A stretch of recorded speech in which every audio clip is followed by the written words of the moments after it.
오늘 뭐 야당 최고위원 회의에 성경이 등장한 모양이더라고요. 그리고 중국 경제 얘기가 나왔는데 저희가 차례로 만나보겠습니다. 정확히 일주일 전이었습니다. 이재명 대표의 공직선거법 위반 결심 공판에서 검찰이 징역 2년을 구형했고요. 다음 주 월요일 며칠 안 남았습니다. 이재명 대표 위증교사 혐의 결심 공판도 이제 코앞에 두고 있습니다. 그런데 이재명 대표는 이 두 가지 혐의와 달리 일단 오늘은 대장동 재판에 출석을 했는데요. 기자들의 질문에 이렇게 답을 했습니다.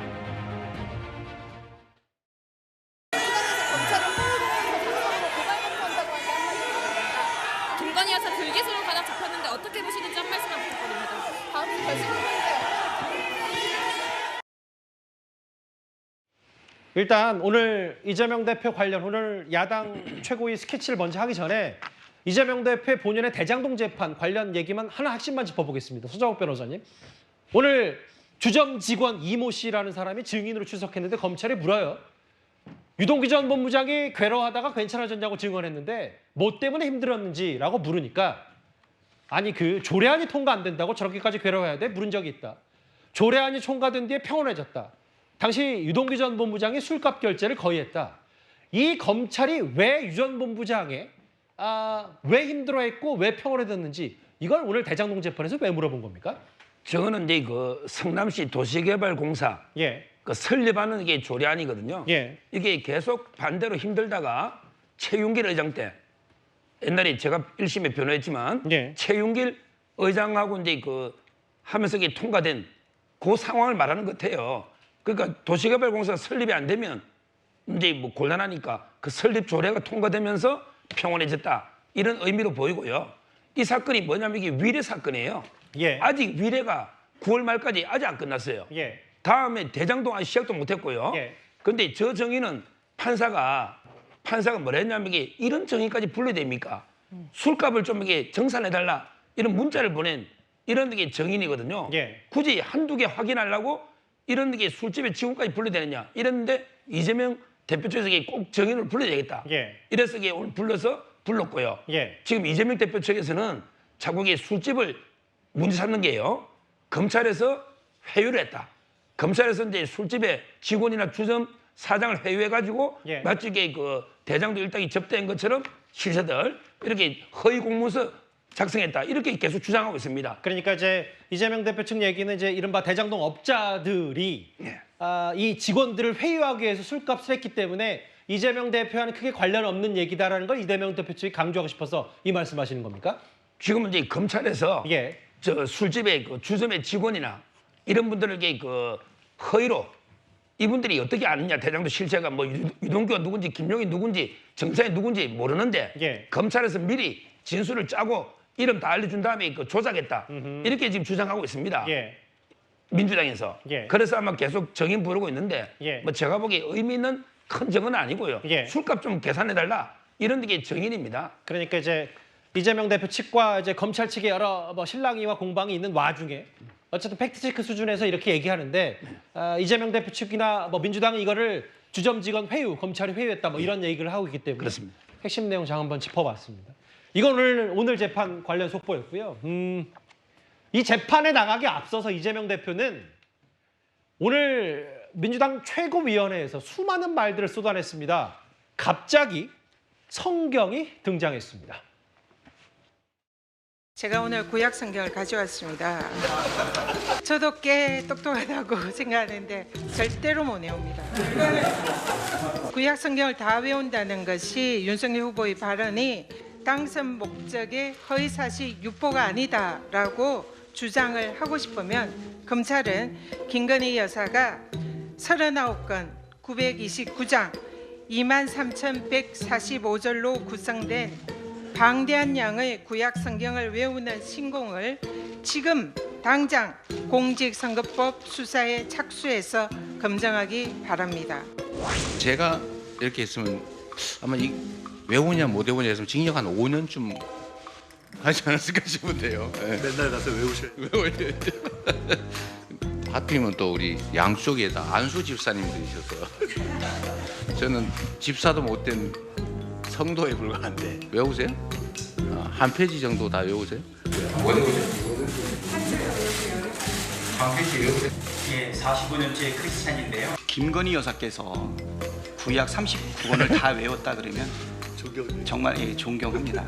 사실 죄가 많은 곳에 은혜가 더욱 넘친다라고 얘기하는 영상 쭉 보셨죠? 저희가 한번 한 화면에 모아놨고 글쎄 최근에 이제 본격적으로 사법 리스크가 불거지는 거 아니냐. 위기가 왔다는 평가가 많았는데 최근에 봤던 이재명 대표 표정 중에 가장 밝았던 것 같아요. 먼저 이현정 의원님. 네. 검찰, 내가 구약 성경 다 외운다고 했으면 징역 5년을 구형했다. 이 얘기는 이 구약을 외운다는 것 자체 얘기 말 바꾼 게 범죄가 아니듯이 나 고 김문기 처장 아냐 모르냐 이것도 범죄가 아니다 이 말을 하고 싶은 겁니까? 그렇죠. 그러니까 인식의 문제이기 때문에 두 개의 문제다. 그렇기 때문에 이게 무죄면 나도 무죄다. 이런 이제 아마 비교를 하려고 저 이야기를 하는 것 같습니다. 예. 전현희 최고위원이 이제 저 문제를 제기했는데 저게 2022년 10월 10일 날 예. 당시에 이제 아마 기억하실 겁니다. 윤석열 대통령 후보가 손에 이게 왕자 문제가 새겨졌어요. 예. 그걸 TV 토론에서 이제 공개를 하는 바람에 혹시 주술을 이쪽에 하는 거 아니냐, 무속하는 거 아니냐 이런 논란이 굉장히 일었죠. 그래서 아마 기독교계가 꽤 이 부분에 대해서 아주 민감하게 반응한 적이 있습니다. 그때 그래서 순복음 교회를 이제 방문한 적이 있어요. 기억납니다. 그래서 그때 윤석열 후보가 성경책을 들고 이제 순복음 교회를 가서 우리 집에 성경책 꽤 많고 그리고 우리 저 아내가 이 구약 성경 다 외운다. 그 정도로 이제 이 신심이 충실하다. 어떤 이 신앙이 충실하다. 이런 이야기를 이제 하고 싶었던 거예요. 근데 이 이야기가 알려지면서 당시 야권에서 이거 허위 사실 공표 혐의로 선거법 위반 혐의로 이제 고발한다는 이야기는 있었습니다. 예. 왜냐하면 이제 성경을 당시에 김건희 여사가 외우는지 안 외우는지는 이제 정확히 모르겠어요. 그렇지만 이거 자체가 만약 못 외운다면 이게 허위 사실 될 수가 있는 거잖아요. 그렇기 때문에 그 이야기를 이제 전현희 의원이 끌고 와서 자, 외우고 못 외우고는 이거는 어떤 인식의 문제인데 이것도 허위 사실인데 이재명 대표가 김문기 처장을 안다 모른다는 것도 똑같은 문제다라고 하면서 이제 무죄다라고 이야기를 하는 것인데 예. 제가 볼 때는 좀 다른 차원의 문제인 것 같습니다. 왜냐하면 김문기 처장은 본인이 직접 데리고 있었던 직원이 있고 또 수차례 걸쳐서 이제 해외 출장도 같이 가고 그다음에 이 대장동 문제에 대해서 김문기 처장이 실무자로서 굉장히 아마 잘 알고 있었던 사람이기 때문에 예. 여러 차례 어떤 접촉을 했던 사람이거든요. 예. 그렇기 때문에 성경을 외운다 못 외운다는 문제와 김문기 처장을 안다 모른다는 문제는 제가 볼 때는 좀 다른 차원의 문제인데 이거를 비슷한 차원의 문제이기 때문에 나도 무죄다라고 하고 싶은 그런 이야기였던 것 같습니다. 근데 박성민 비서관님, 제가 뭐 이 내용을 아까 이현정 의원 설명대로 뭐 하나하나 또 한번 질문을 드리기 전에 근데 이제 어쨌든 공당의 최고위원 회의가 물론 뭐 당대표긴 합니다만 이재명 대표 사법 리스크에 대해서 뭐 웃으면서 뭐 패널 뭐 보여주는 것까지 들고 이제 웃으면서 개인의 사법 리스크 방어에 이렇게 시간을 써도 되는지에 대한 비판도 나올 수밖에 없지 않습니까? 근데 뭐 이게 개인의 사법 리스크 방어라기보다는 불공정한 검찰의 수사 행태를 지적하는 것이기 때문에 야당으로서는 충분히 할 수 있다라는 생각이 들고요. 불공정한 수사 행태를 넘어서 이중잣대, 검찰의 이중잣대를 지적을 하는 겁니다. 사실 저는 지적하고 싶었던 것이 윤석열 대통령이 대선 후보 당시에 뭐라고 하셨습니까? 본인의 장모 최은순 씨에 대해서 10원 한 장 남에게 피해 준 적 없다 이렇게 말씀을 하셨어요. 근데 결과적으로 보면 우리가 이 정권 진행되는 동안 뭘 봤습니까? 최은순 씨가 결국에는 유죄 판결을 받았고 가석방까지 되고 이런 광경들을 다 지켜봤습니다. 그러니까 결과적으로 유죄가 나왔다라는 거죠.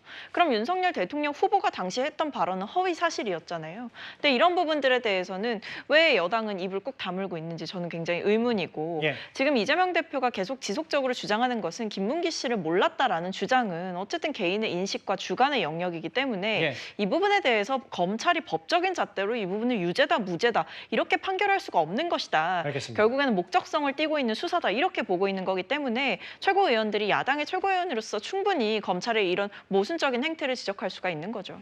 그러니까 구약을 외운다고 말한 게 범죄가 아니듯이 검찰이 본인에게 징역 2년을 구형한 사유인 고 김문기 처장을 모른다. 이 말도 죄가 아니라는 게 이재명 대표 오늘 얘기인데 그래서 저희가 다시 한번 갖고 왔어요. 일주일 전에 검찰이 어떻게 생각했는지.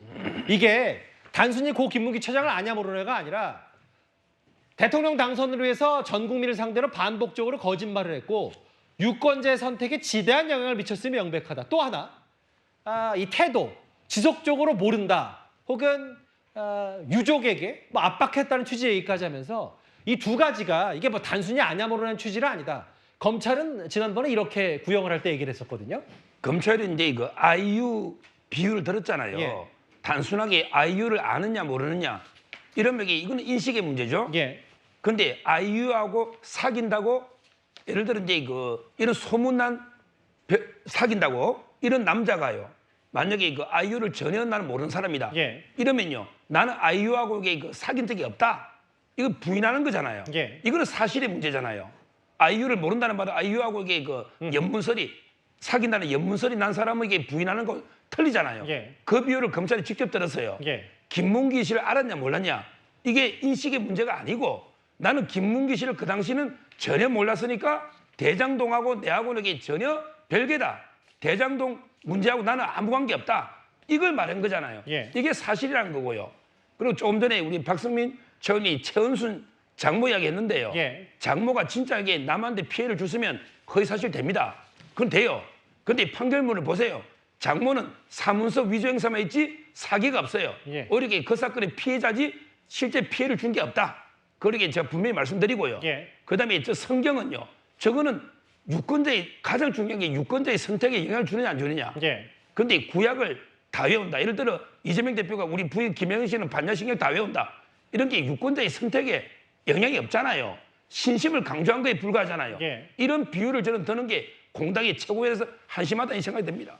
또 나름 준비를 많이 하셨는데 반야심경 얘기까지 비유를 하시면서 불교로 이번에는 균형을 갑자기 또 맞추셨어요.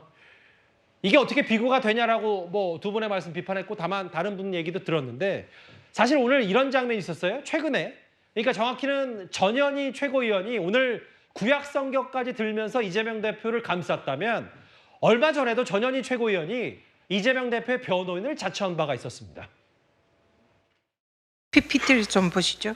사진은 국민의힘 박수영 의원이 SNS에 게시한 사진과 내용입니다. 이재명 대표가 김문기 차장과 호주 골프장에서 한 팀으로 골프 친 거 아니냐 이렇게 이제 하는 사진인데요. 실상 이 사진의 원래 사진은 오른쪽에 있는 이 사진입니다. 교묘하게 발췌를 하고 편집을 했습니다. 이른바 악마의 편집입니다. 이 사진은 짜깁기한 가짜 사진이 아니라 클로즈업된 진짜 사진입니다. 팩트 체크 없이 거짓 체크만 난무하는 민주당 최고위원회에 대해서 안타깝게 생각을 합니다. 공직선거법 재판에서 이재명 대표 스스로 골프를 친 것은 맞는데 고 김문기 씨를 기억하지 못한다고 했습니다. 이것은 골프를 쳤다는 사실은 자백한 것입니다. 따라서 제 사진과 골프를 쳤다는 폭로는 거짓이 아니라 사실인 것입니다. 가장 최근이 저거고 박수영 의원 이후에 전현희 의원이 이 공격, 비판 뭐냐 당시 거짓말한 거 아니라서 아직 전현희 의원은 반응이 없고 오늘 대신 또 구약 성경만 들고 왔어요. 그렇죠. 결국 이재명 대표의 공직선거법 위반 혐의에서 가장 중요한 것은 개인의 주관적 인식인 기억의 영역을 과연 허위사실 공표로서 의율할 수 있느냐 이 부분이 될 것입니다. 그렇기 때문에 앞서서도 서 변호사님이 뭐 아이유 얘기를 해주셨는데 검찰이 뭐 아이유를 아나 모르냐 이런 것에 비유를 했다고도 뭐 보도를 통해 알려져 있습니다. 그런데 뭐 가수 아이유 씨를 아는지 모르는지 이 질문 자체가 굉장히 주관적이다라는 측면에 주목을 할 필요가 있습니다. 그러니까 어떤 사람에게 누군가를 아느냐 모르느냐라고 묻는 것, 그 질문도 굉장히 주관적이거든요. 어떻게 어느 정도 관계가 있어야 안다고 할 것인지 아니면 얼굴을 알기는 하지만 개인적으로 뭐 대화를 나눠보지 않았다라고 한다면 모른다고 해야 될지 사실 이 부분 자체도 굉장히 주관적인 영역입니다. 게다가 사실은 같이 찍힌 사진이 있다는 것만으로도 그 사람들의 관계를 추단할 수 있다라는 것도 사실은 좀 정황 증거에 불과한 것이지 직접적인 증거라고 볼 수는 없는 측면들이 있거든요. 따라서 검찰이 지금 이재명 대표가 성남시장 재직 시절에 고 김문기 처장은 사실은 알았는데 몰랐다고 거짓말했다라는 것을 입증하기 위해 여러 가지 뭐 사진 등 진술 등 여러 가지 증거 자료들을 제출하긴 했지만 이것들은 직접적으로 이재명 대표의 기억을 입증해준다라기보다는 사실상 정황적인 증거들에 불과하기 때문에 재판부가 이 부분에 대해서 어떻게 판단할지는 11월에 잘 지켜보면 될 것 같습니다. 글쎄 오늘 이재명 대표 재판 나서기 전에 민주당 최고위원회가 웃음꽃이 핀 모양인데 사실 그 웃음의 바톤 터치 또 한 명 있습니다. 김민석 수석 최고위원이요. 최근에 뭐 계엄령 등 꽤 여당 비판의 선봉에 나섰는데 김민석 최고위원이 오늘 뭐라 그랬냐면 최근 윤 대통령의 체코 순방 당시에 국기에 대한 경례 거부 논란이 벌어진 김태호 1차장 겨냥해서 오늘 이런 말을까지 했습니다. 태극기가 안 보일 땐 차렷 자세를 하는 게 규정이고 김태효 차장은 규정을 지켰다는 게 대통령실 해명입니다. 김태효가 규정을 지켰으면 국기에 경례한 대통령과 다른 사람들은 모두 규정을 어긴 바보들입니까? 태극기도 애국가도 거부하는 외놈 같은 반국가 행위를 변명해주는 대통령실은 외놈 대통령실입니까? 한마디로 미쳤습니다. 이 정권의 마지막 살 길은 김여, 즉 우선 김건희, 김태효, 여인형 셋을 물러나게 하는 겁니다. 김여를 정리하십시오. 김태효 차장이 이렇게 두리번거리지 않습니까? 이제 태극기 어디 있나 찾느라고 그랬겠죠. 그런데 이제 못 봤다는 거예요. 그래서 이제 그런 실수에 의한 해프닝이다. 실수에 의한 해프닝인데 그걸 가지고 파면까지 요구하시는 거는 과하다 이렇게 생각합니다. 그러니까 용산 대통령실도 아까 화면에 보셨다시피 김태효 차장이 태극기를 보지 못해서 국기에 대한 경례를 하지 않는 실수라라는 입장, 해프닝 얘기를 했는데 아예 파면을 요구한 거에 더 나아가서 오늘 김민석 수석 최고위원이 뭐라 그랬냐면 외놈 대통령실이라고 했어요. 이현정 의원 생각은 어떠십니까? 참 민주당이 꼼꼼하게 보시는 것 같습니다. 저렇게 하나하나 다 저렇게 보고 저렇게 찾아내는 참 능력이 대단하다는 생각이 드는데요. 참 이 국회에 대한 경례 한 번 안 했다고 바로 외놈 소리를 듣네요. 자, 근데 저기 보시면 알겠지만 만약에 예를 들어서 김태효 1차장이 모든 행사에서 국회에 대한 경례를 안 했다면 좀 한번 의심해 볼 만하죠. 왜냐하면 이제 뭐 어떤 주로 종교적인 이유로 뭐 인사를 안 한다 이렇게 따져볼 수 있지 않겠습니까? 근데 다른 사진에 보면 다 인사합니다. 근데 이제 이날 본인도 봤겠지만 태극기가 본인의 어떤 시각에서 벗어나 있기 때문에 그때 인사를 안 한 거거든요. 이제 그걸 가지고 지금 마치 태극기에 대한 존경이 없는 듯 이런 식으로 이야기를 하면서 외놈으로 규정을 하고 있습니다. 자, 근데 제가 찾아봤어요. 예전에 문재인 대통령도요, 이 국회에 대한 인사를 안 하신 적이 꽤 있더라고요. 왜냐하면 태극기가 안 보이는 측면에서는 이게 하더라도 인사를 잘 안 하게 돼 있습니다. 그래서 인사를 안 했는데 그럼 그건 뭐라고 이야기하실 건가요? 자, 그런데 저는 이게 김민석 최고위원이 이렇게 남의 그 태극기를 뭐 이렇게 인사 격리하는지 마는지 이거를 열심히 보기 이전에 제가 묻고 싶은 게 있습니다.